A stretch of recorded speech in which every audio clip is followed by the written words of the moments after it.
자, 오늘 말씀도 너무너무 중요한 말씀이에요. 그래서 이거 뭐 나랑 상관없는 것 같은데 이렇게 생각하지만 결코 그렇지 않습니다. 오늘 본문을 떠나서는 여러분들이 존재할 수가 없어요.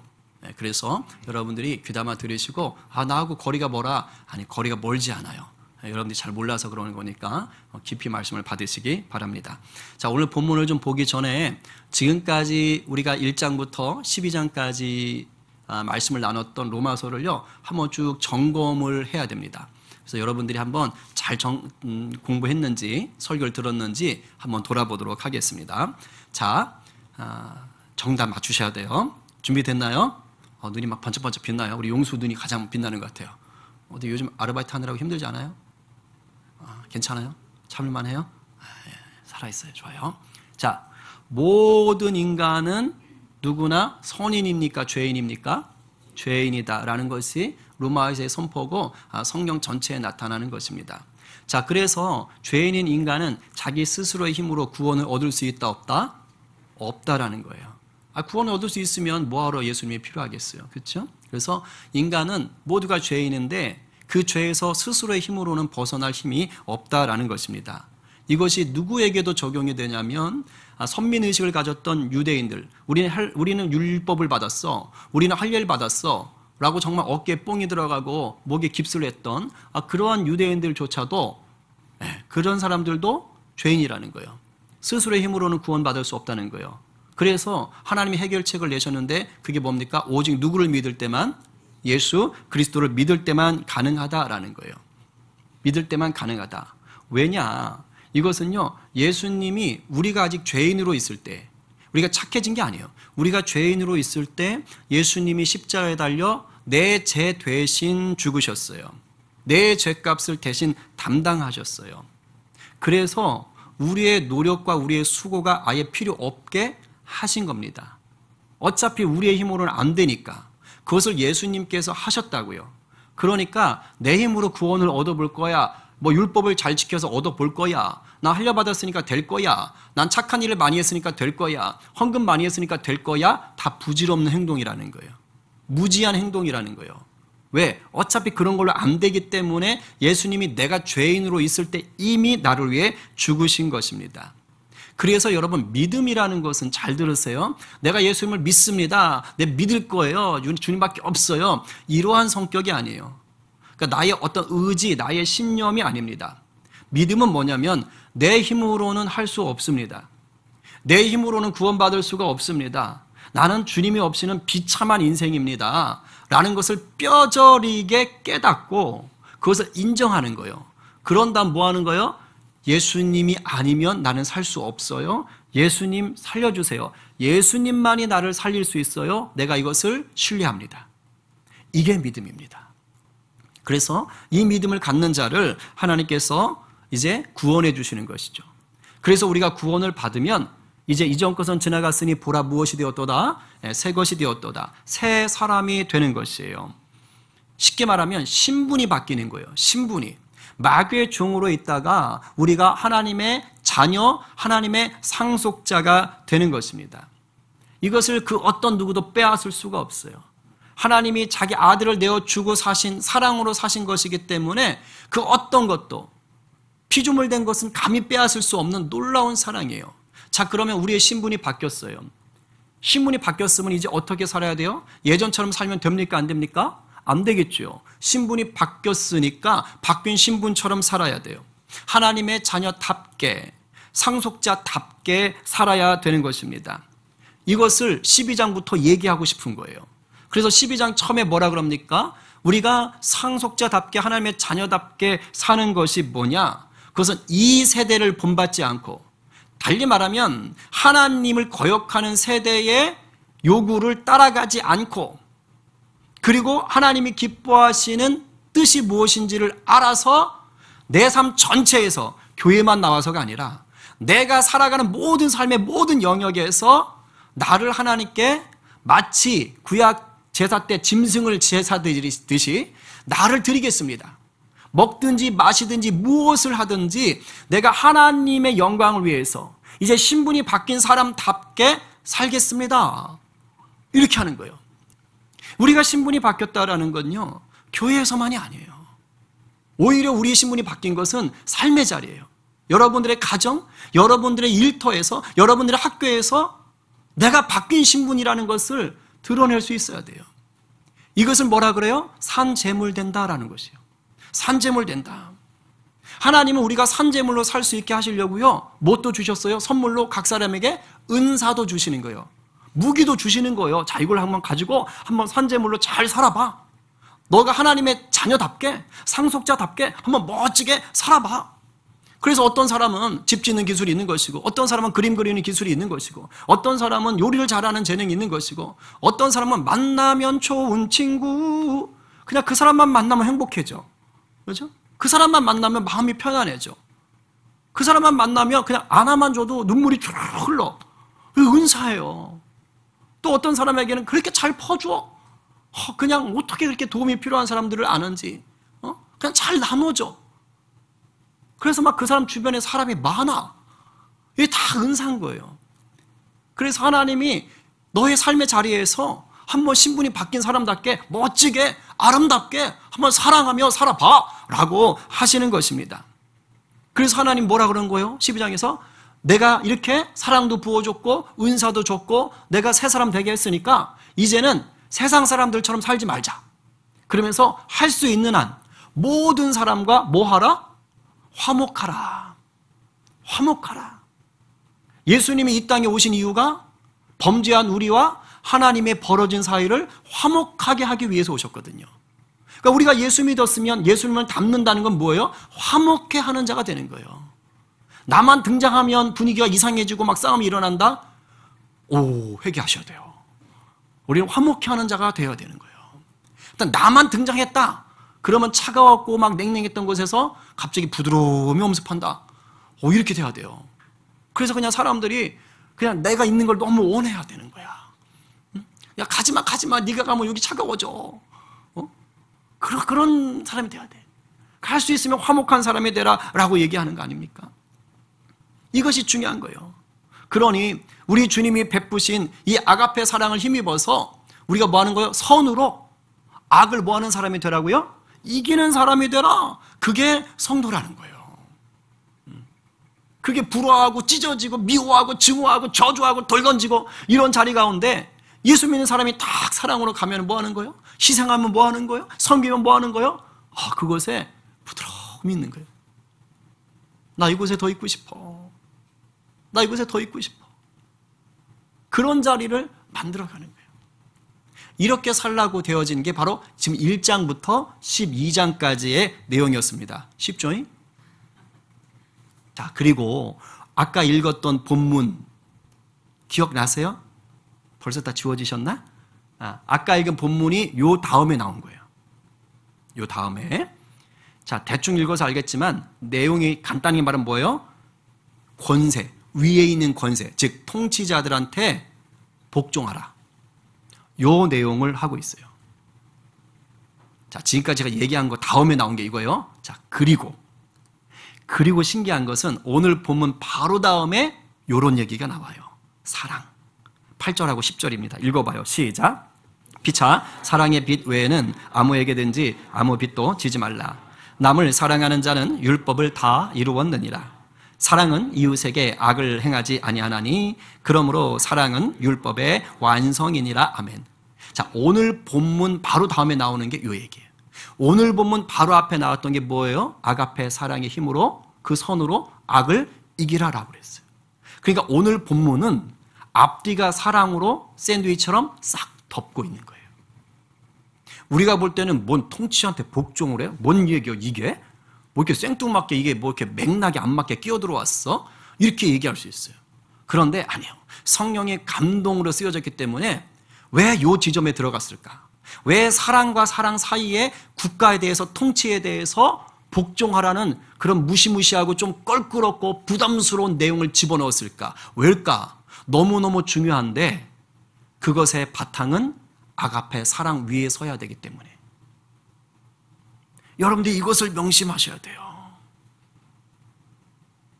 통치 권세 가운데 우리가 들어간다는 것은 이 세대 가운데 우리가 그 삶을 살아야 된다는 것은 하나님의 주신 아가페 사랑의 관점에서 바라보고 풀어가게 해야 되는 거예요. 그럴 때 우리가 이 땅에 하나님의 나라를 세워갈 수가 있는 것입니다. 이 아가페 사랑, 선으로 악을 이기는 것을 먼저 우리 마음에 딱 깔아놓고 그리고 오늘 설교를 들으셔야 되는 거예요. 아까 얘기했죠? 이제 신분이 바뀐 우리의 삶은 하나님이 기뻐하시는 무슨 재물 되는 삶이다? 산재물 되는 삶이다. 산재물 된다는 건요, 뜬구름 잡는 게 아니에요. 무슨 공상, 과학, 만화 이런 거 아니에요. 실제 우리 삶에 뭐예요? 우리의 행동으로 드러나는 인생 드라마를 얘기하는 거예요. 그럼 우리의 삶의 자리가 어디죠? 뭘 어렵게 생각하세요? 여러분 삶의 자리가 어디예요? 제일 좁게는 어디겠어요? 가정, 집이에요. 그게 삶의 자리 제일 좁은 거예요. 그렇죠? 그리고 좀 더 확장하면 학교, 일터, 뭐 교회가 되겠죠. 이웃이 되겠죠. 여러분 만나는 사람들이 되겠죠. 근데 우리는 이게 전부라고 생각해요. 왜? 그냥 그렇게 살아가니까 일상을. 그런데 삶의 자리가 그게 따로 독립적으로 있을 수 있나요? 그렇지 않아요.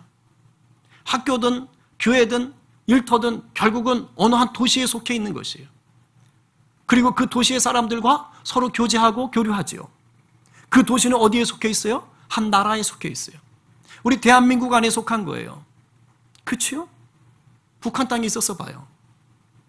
대한민국에 있는 거예요. 그리고 이 대한민국은 또 어디에 속해 있어요? 지구촌 안에 속해 있어요. 그러니까 결론적으로 우리들의 삶의 자리는 다른 사람들과 어떤 조직과 어떤 기관들과 막 얽히고 설켜가지고 뭐 하는 거예요? 서로 영향력을 주고받는 거예요. 자, 그래서 잘 들어요. 우리는 필연적으로 누군가를 다스리는 위치에 서기도 하고요. 필연적으로 누군가에게 다스림을 받기도 합니다. 벗어날 수가 없어요. 오늘의 초점은 내가 누군가에게 다스림을 받는다에 초점이 있는 것이죠. 내 위에 있는 권세들. 아주 좁게는 가정에도 권세가 있지요. 누구예요? 납니다. 이럴 거예요. 일반적으로 하나님이 세우시는 가정의 권세는 부모고 부부 중에서는 남편인 것입니다. 이게 권세 질서예요. 학교에 가면 누가 권세입니까?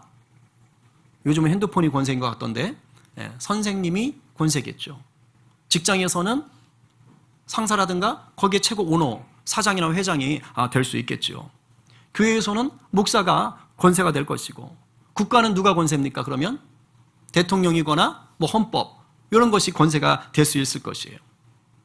오늘 본문은 특별히 한 나라를 다스리는 권세들에 대해서 얘기합니다. 그러니까 뭐 지차제 장도 될 수 있겠지만은 최고의 통치자가 될 수도 있겠죠. 이 전체를 다 얘기하고 있는 것이에요. 그래서 성도와 국가의 관계가 어떻게 될 것인가를 얘기하는 거예요. 그런데 아까 말했죠? 지금 여러분 밑에 바닥에 깔고 있는 게 뭐라고요? 아가페, 사랑. 여기에서 보셔야 돼요. 안 그러면 오늘 본문은요, 역사적으로 굉장히 많이 잘못 사용된 본문입니다.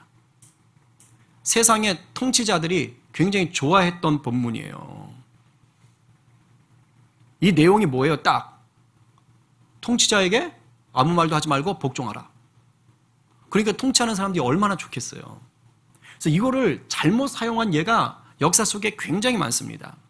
대표적으로 독일 나치의 히틀러.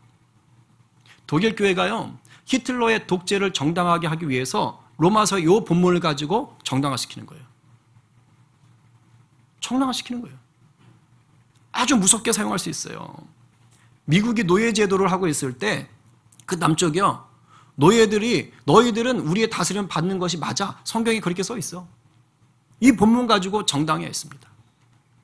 남아프리카 공화국이요, 백인 우월주의가 강했었죠. 인종차별이 굉장히 심했어요. 그때도 이 본문을 가지고 정당화시켰습니다. 남아프리카 공화국은요, 기독교 국가예요. 거긴 신학이 굉장히 발달되어 있는 곳이에요. 그런데 이 본문을 가지고 흑인들을 억압하는 거예요. 우리나라도 예외가 아니죠. 일제강점기 때 일부 교회 지도자들은요, 신사참배를 이 본문을 들어서 옹호합니다. 그러면서 신사참배는 우상이 아니다 라고 하면서 이 성경들을 가지고, 이런 본문들을 가지고 하는 거예요.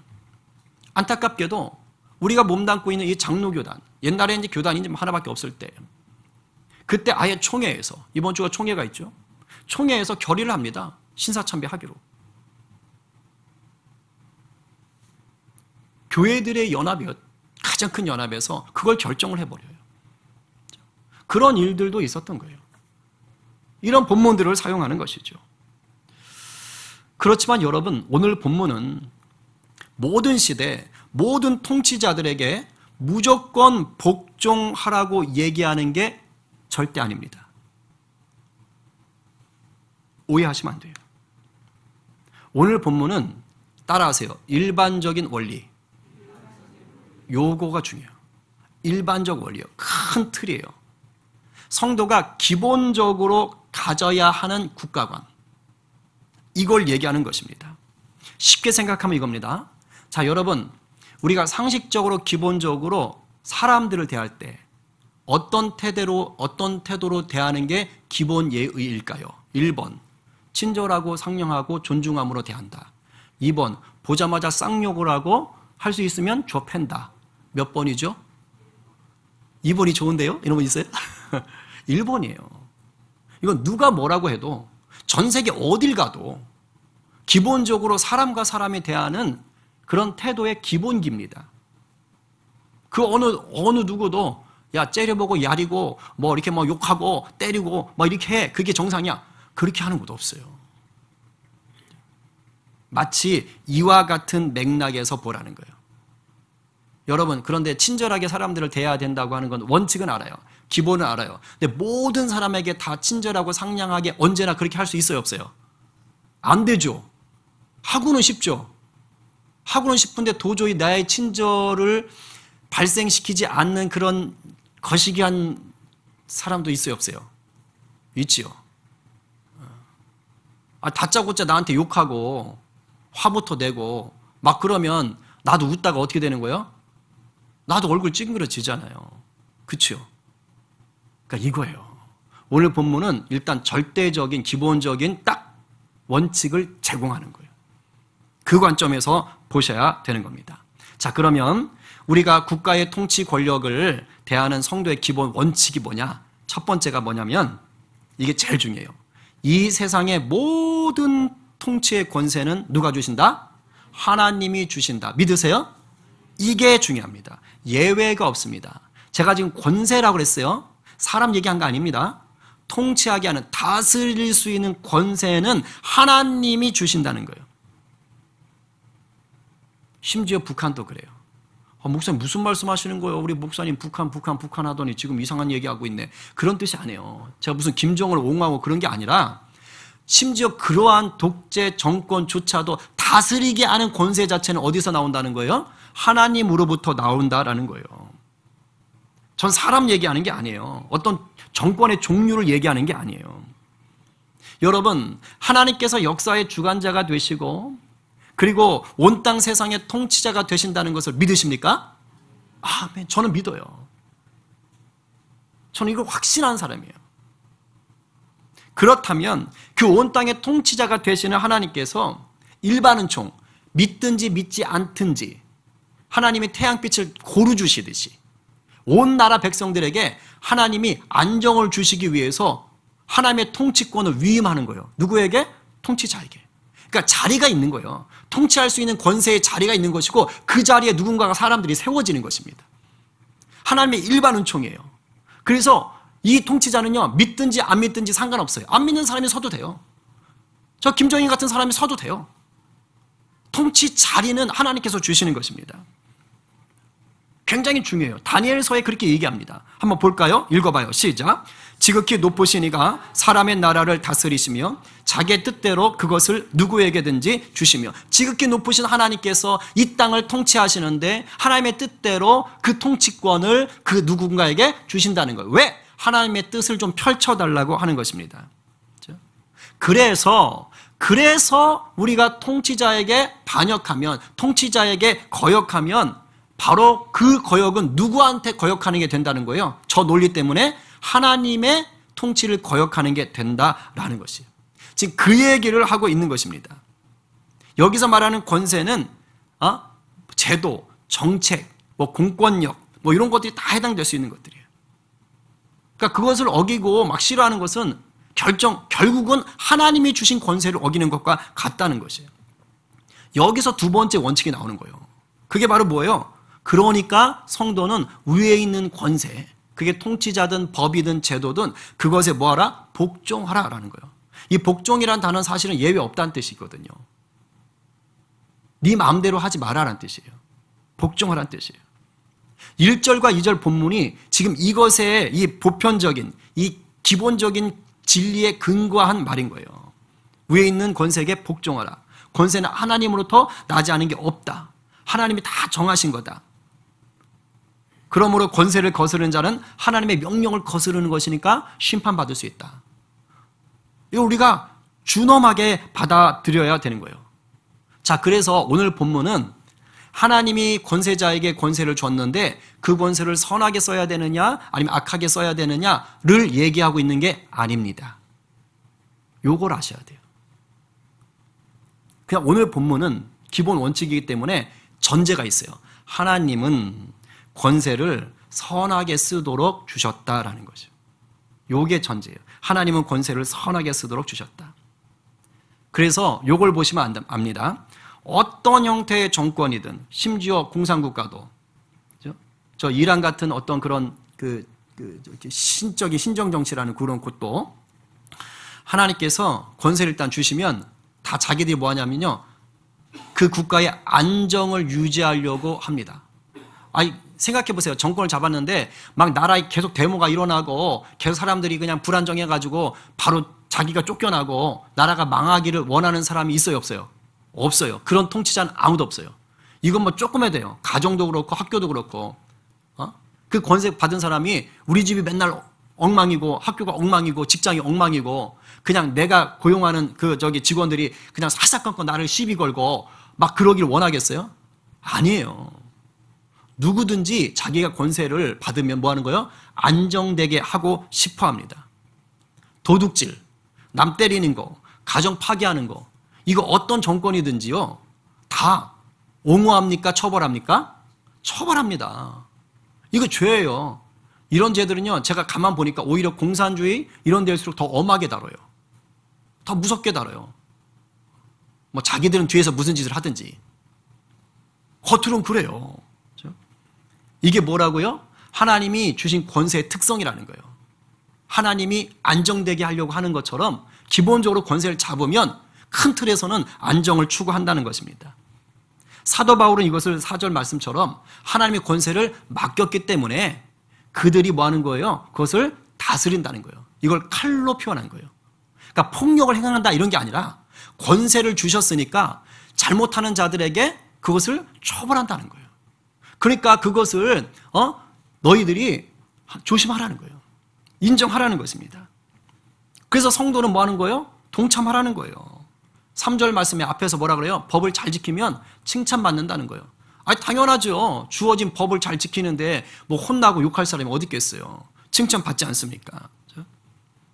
그러니까 이 원리를 안다면 이제 성도는 뭐 하는 것입니까? 내가 법을 어겨서 혼날까 봐 무서워서 법을 지키는 자가 아니라 국가의 법이라는 것은, 제도라는 것은, 정책이라는 것은 기본적으로 이 땅의 평화를 위해서 하나님이 부여해 주신 것이구나 라는 것을 알고 내가 선한 양심을 따라서 그것들을 지킬 수 있도록 해라 라는 것입니다.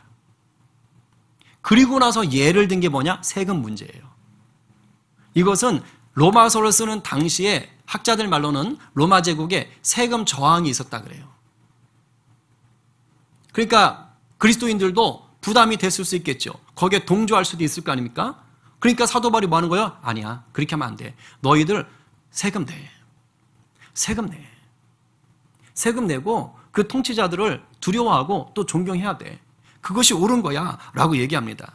물론 악한 통치자들은 그걸로 자기 주머니를 채우는 일도 얼마든지 있죠. 이제 그건 좀 뒤에 말할 겁니다. 근데 기본적인 통치 원리는 뭐라는 거예요? 세금을 걷어서 뭐 하게 돼 있어요? 그 국가의 안정을 추구하는 겁니다. 여러분 개인 돈으로 광주시의 도로 다 깔 수 있어요? 광주시 상수도 다 깔 수 있어요? 안 됩니다. 안 돼요. 이것은 국가가 할 일이고 지자체가 할 일인 거예요. 그래서 그걸 위해서 뭐 하는 거예요? 그걸 위해서 세금을 걷는 거예요. 세금 가지고 학교도 짓고 경찰서도 짓고 운영하고, 그렇죠? 그리고 뭐 상수도도 깔고 전기도 준비해서 공급하고 교통수단도 운행하고 그렇게 하는 것입니다. 그러니까 사도 바울은 지금 뭐 하는 거예요? 그래, 우리가 예수 믿었어. 우리가 하나님의 자녀가 됐어. 우리가 천국 백성이 됐어. 그렇다고 해서 땅에서 살아가는 책임을 무시하지 마. 그거 감당해야 되는 거야. 라고 얘기하는 것입니다. 우리가요, 재림하신 주님을 만나기 전까지는 결국 어디 살아요? 하늘에 살아요? 땅에 살아요? 땅에 살아요. 그러니까 땅에서 우리가 감당해야 될 것들을 잘 감당하라고 하는 겁니다. 자, 여기까지가 오늘 본문이 말하고자 하는 성도의 기본 뭐라고요? 원칙이다라는 거예요. 네, 지금부터가 이제 중요한 거예요. 기본 원칙은 바꾸면 안 돼요. 그렇죠? 바꾸면 안 되는 거예요. 그런데 인간이 완벽할 수 있습니까? 없습니까? 없어요. 하나님의 주신 권세는 완벽한 거예요. 그러나 그 권세를 이용하는 인간이 불완전해요. 그래서 어떤 일이 생기는 거예요? 하나님의 주신 권세를 자기 멋대로 쓰는 사람들이 생기는 거예요. 그래서 주님이 주신 그 권세로 심각한 악을 행하고 하나님을 대적할 때도 생기는 것입니다. 정부의 권력이나 어떠한 특정한 통치 세력이 극단적으로 인권을 말살하는 경우가 있어요, 없어요? 있잖아요. 저 북쪽만 가도 그래요. 있어요. 나라 전체를 위태롭게 하는 부정과 부패를 행할 때가 있어요, 없어요? 있습니다. 전 국민을 배불리게 할 수 있는 돈을 자기 혼자 갖고 있는 사람도 있다고요. 또는 성경 말씀에 명백하게 어긋나는 법을 만들거나 행사할 수 있습니까? 없습니까? 있어요. 지금 우리나라가 그 위기예요. 여러분, 차별금지법 같은 게 그런 거예요. 거기에 99%는 다 좋아요. 성경에 위배되지 않아요. 그런데 동성애법 같은 것들은 결정적으로 성경의 창조 원리를 거역하는 거예요. 그걸 교묘하게 되는 거죠. 싫다잖아요. 그렇죠? 반성경적인 논리로 교회를 박해할 수가 있는 거예요. 이런 일들이 벌어지는 거예요. 자, 그럴 때는 오늘 본문은 적용되지 않습니다. 그럴 땐 적용되지 않아요. 오히려 하나님의 뜻에 우선해서 행동하는 것이 옳은 거예요. 이거 제 얘기가 아니고요. 성경에 이미 그런 일들이 드러납니다. 저는요, 지금 이 본문 되게 예민한 본문이에요. 그래서 저는 어떤 뭐 정치색 이런 거 아니에요. 그냥 성경대로 설교를 하는 거예요. 성경대로. 이미 성경에 이 본문이 큰 원칙이지만 이것이 하나님 뜻에 어긋나는 경우에는 어떻게 했는가를 예로 보여주는 거예요. 실제 사건으로. 여러분, 모세가 태어날 쯤에는요, 이집트에 히브리 사람들이 엄청 많이 태어났어요. 이 시대만 해도요, 인구가 힘입니다. 어떤 학자들은 이집트 인구보다 히브리 인구가 더 많아졌다 그래요. 그러니까 위기의식이 느껴지잖아요. 그래서 바로가, 이집트의 왕 파라오가 히브리 사람들에게 이제 아기 낳을 때 도와주는 산부인과, 산파라 그러죠, 옛날엔. 그 히브리 산파에게 명령을 해요. 절대 왕권의 명령이에요. 야, 히브리 사람들 이제부터 애 낳을 때 아들 낳으면 죽여. 딸 낳으면 살려. 명령합니다. 절대 왕권입니다. 오늘같이 뭐 인권 이런 거 아니에요. 절대 왕권이 명령했어요. 그런데 히브리 산파들이 어떻게 할까요? 아들은 살리고 딸도 살려요. 또 뭐 딸은 죽였어 이러면 안 돼요. 아들도 살리고 딸도 살립니다. 달리 말하면 왕의 명령을 거역한 거예요. 위에 있는 권세가 내린 명령을 복종하지 않고 거역한 거예요. 왜일까요? 적어도 그 명령은 잘못됐다는 걸 알고요. 하나님의 뜻이 더 중요한 걸 알았어요. 하나님을 두려워했던 것이죠. 그래서 하나님의 법을 우선적으로 따라갔던. 바벨론 포로로 끌려간 포로들 중에 우리가 잘 아는 사람들이 있어요. 다니엘과 세 친구들이 있죠. 그렇죠? 이 친구들은요, 포로, 쉽게 말하면 식민지의 땅에 끌려갔어요. 거기서 고위 관직을 지냅니다. 뭐 다니엘은 완전 승승장구했고 고위 관직을 지냈어요. 이 말은 뭡니까? 거기에 협조했다는 뜻이에요. 우리식으로 말하면 일제강점기 시대에 일본으로 끌려간 거예요. 근데 거기서 공무원 한 거예요. 우린 친일파라고 욕하잖아요. 지금 그런 거예요. 쉽게 말하면. 일 잘했단 말이에요. 그런데 뭐에는 거부해요? 하나님의 뜻이 아닌 것에는 거부하는 거예요. 그 친구들 뭐합니까? 금신상에 절 안 하잖아요. 하나님이 우리 구해 주실 것입니다. 설령 죽어도 상관없어요. 우리 말씀대로 살 거예요. 그래서 어떡합니까? 왕이 화가 나니까 야, 쟤네 펄펄 끓는 불에 집어던져. 얼마나 불이 센지요. 그거 집어던졌던 그 병사들이 죽어버려요. 타서. 다니엘 너무 정치를 잘하고 너무 잘하는 거예요. 맡은 직분을 잘 감당하는 거예요. 그러니까 밑에 신하들이 시기를 한 거예요. 그래서 저놈을 어떻게 잡아야 되지? 근데 털어도 먼지가 안 나와. 너무 잘해. 그래서 뭐라는 겁니까? 악법을 만듭니다. 아, 쟤는 하나님을 열심히 섬기고 기도하는 애지 요걸로 법을 만들자. 그래서 뭐 하는 거예요? 앞으로 30일 동안 특별 시행령을 내리는 거예요. 왕과 이 바벨론의 신 외에 절을 하는 자는 처형합시다. 처벌합시다. 다니엘을 잡기 위한 법을 만든 거예요. 마치 성경적인 창조 원리를 어기고 법을 만드는 것처럼. 다니엘이 그걸 알았어요. 그랬는데도 예루살렘에 가서 창을 다 열어놓고 기도하는 거예요. 잡으라는 거예요. 잡으라는 거예요. 왕의 명령에 위에 있는 권세에 불복종합니다. 왜일까요? 하나님의 뜻에 어긋나니까. 그래서 왕도 알아요, 사실은. 모함한다는 걸. 근데 어떻게 자기가 법을 정했으니까. 그래서 사자굴에 던지잖아요. 근데 친구들도 그렇고 다니엘도 그렇고 죽지 않죠. 하나님께서 살려주십니다. 여러분, 그런데 죽을 수도 있습니다. 다 사는 거 아니에요. 순교할 수도 있어요. 그럼에도 불구하고 하나님의 뜻이 아닌 것에 대해서는 저항을 했다는 것입니다. 신약으로 넘어올까요? 로마서는 한 58년도, 60년도 정도에 썼다고 그럽니다. 이 로마서를 지금 보내기 한 25년 전에 초대교회 예루살렘으로 한번 돌아가 봅시다. 오순절 성령의 역사가 있었습니다. 이제 교회들이 막 생기기 시작했습니다. 뜨겁습니다. 그랬더니 유대교를 믿던 유대인들이 너무너무 싫어합니다. 이를 갑니다. 저놈들 가만두지 않겠어. 그래서 핍박을 심하게 하는 거예요. 그래서 제자들을 때리고 옥에 가두고 심지어 뭐 하는 거예요? 스데반 순교하기까지 하지요. 아주 지금 사태가 좋지 않습니다. 자, 그러면 제자들이 유대 당국 공회에 그 위에 있는 권세에 아니면 헤롯의 정권에 굴복했을까요? 굴복하지 않았다는 것입니다. 베드로하고 요한이 이렇게 대답을 합니다. 18절에 그들을 불러 경고하여 도무지 예수의 이름으로 말하지도 말고 가르치지도 말라 하니 유대의 공회가 그렇게 위에 있는 권세가 하지 마! 예수 전하지 마! 믿지 마! 라고 했던 거예요. 그랬더니 베드로와 요한이 이렇게 말합니다. 같이 읽어봐요. 시작!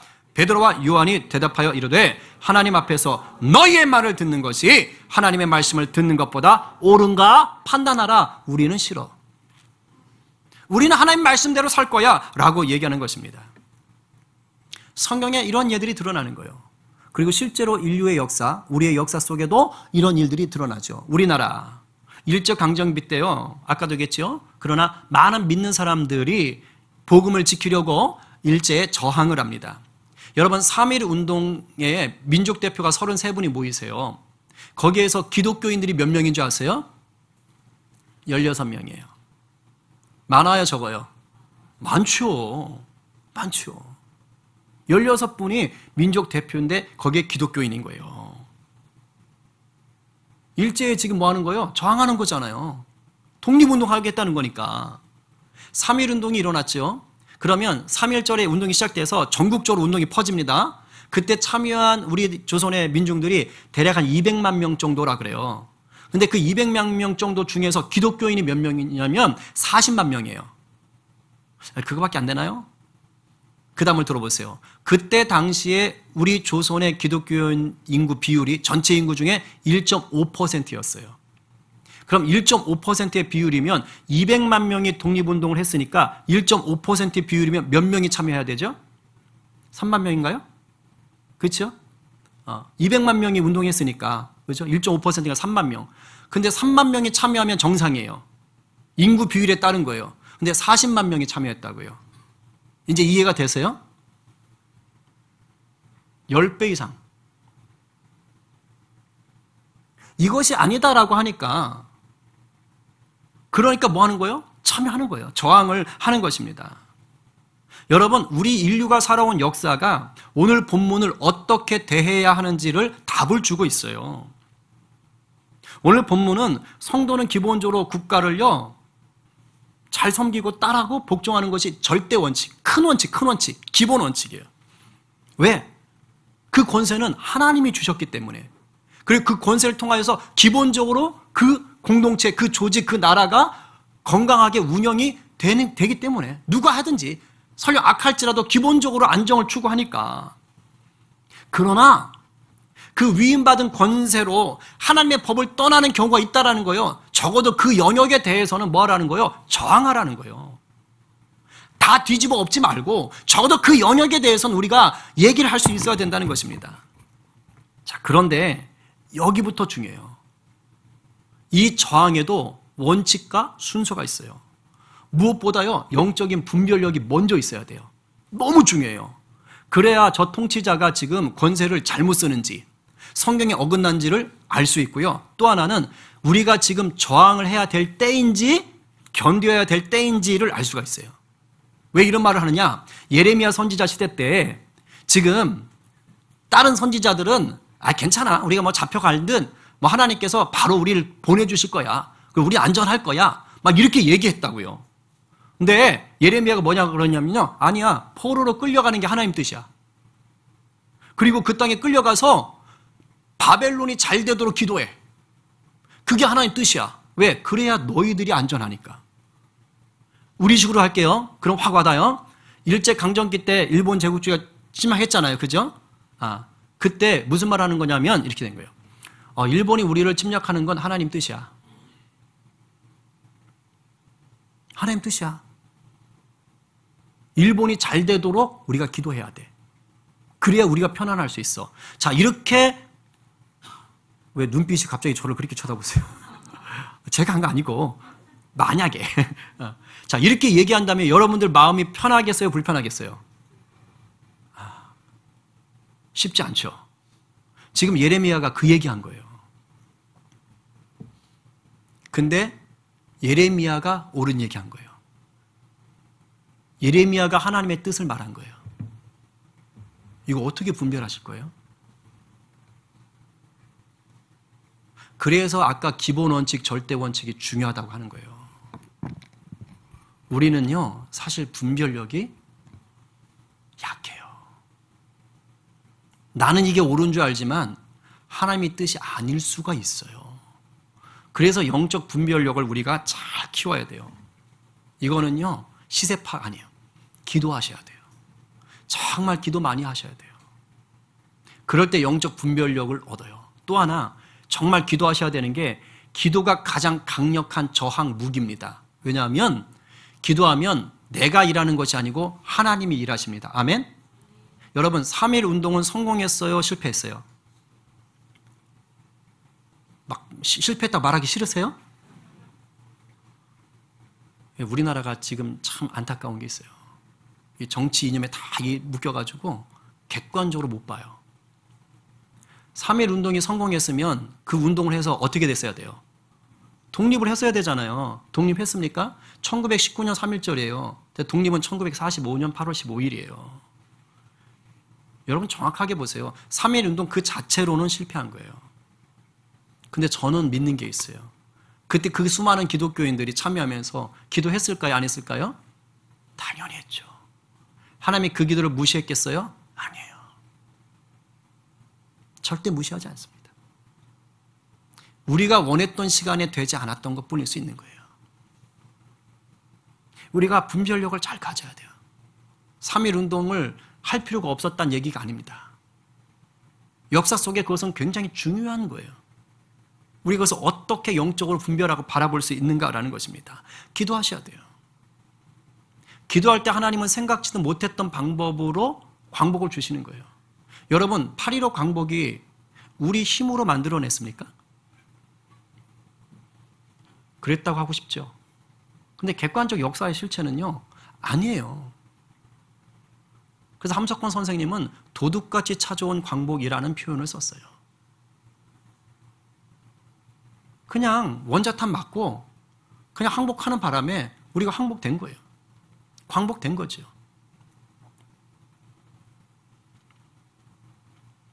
그러니까 볼 건 보고 해석에 대한 건 좀 자유로울 수 있겠지만은 우리가 성경적으로 받을 수 있는 것들은 받으셔야 돼요. 이 원칙을 잘 보라는 거예요. 원칙을. 그래서 기도 많이 하셔야 됩니다. 정말 기도 많이 하셔야 돼요. 욕하긴 쉬워요. 그러나 기도하긴 쉽지 않습니다. 욕해서는 못 바꿔요. 기도하셔야지 바꿉니다. 자, 그 다음은 뭐냐면 철저한 비폭력주의입니다. 철저한 비폭력주의. 자, 폭력을 쓰면 어떻게 될까요? 폭력을 낳습니다. 이건 뭐 절대 원칙이에요. 베드로가 대제사장이 보낸 무리들이 종들이 예수님을 잡으러 왔어요. 그러니까 베드로가 우씨 감히 우리 선생님을 해가지고 칼을 빼들어 가지고 대제사장의 종 말고의 귀를 베버리죠. 실력 좋아요, 그죠? 딱 해. 여기만 싹 뺐어요. 그때 예수님이 그 귀를 주워 가지고 다시 붙여주면서 그러면서 베드로에게 말합니다. 이렇게 말해요. 읽어봐요. 시작. 이에 예수께서 이르시되 네 칼을 도로 칼집에 꽂으라. 칼을 가지는 자는 다 칼로 망하느니라. 폭력을 쓰면 다 망합니다. 여러분, 근데 하나님께서 폭력을 허용하실 때가 있어요. 마지막 저항수단인 겁니다. 이거 내가 판단해서 하는 거 아닙니다. 하나님이 하나님의 뜻을 따라서 허용하실 때 쓰임 받는 거지 내가 이때다 하고 막 가는 것들이 아닌 거예요. 폭력은 우리가 계획해서 하는 것이 아니어야 돼요. 사실은. 이제 슬슬 정리할게요. 오늘 본문은 참 조심스러운데 왜 그러냐면 우리나라 상황이 그래요. 지금 한 10년, 한 15년, 20년 지나오면서 우리나라가 너무 정치적으로 분열이 심해요. 그래서 그냥 우리가 지지하지 않는다, 내가 지지하지 않는다 그러면 그냥 덮어놓고 싫어해. 뭘 하기도 전부터 반대해. 그냥 욕해. 우리가 그 통치자들을 어떻게 안다고, 얼마나 안다고. 그냥 언론에서 비춰지는 것만 가지고 그냥 덮어놓고 욕을 해. 죄송하지만 여러분, 뭐 그럴 수 있겠죠. 그러나 성경적이진 않은 거예요. 오늘 본문에서 주님이 말씀하시는 기본 원칙에 어긋나는 거예요. 하나님이 기뻐하지 않고요. 결정적으로 어떻게 될까요? 나라가 건강하게 설 수가 없습니다.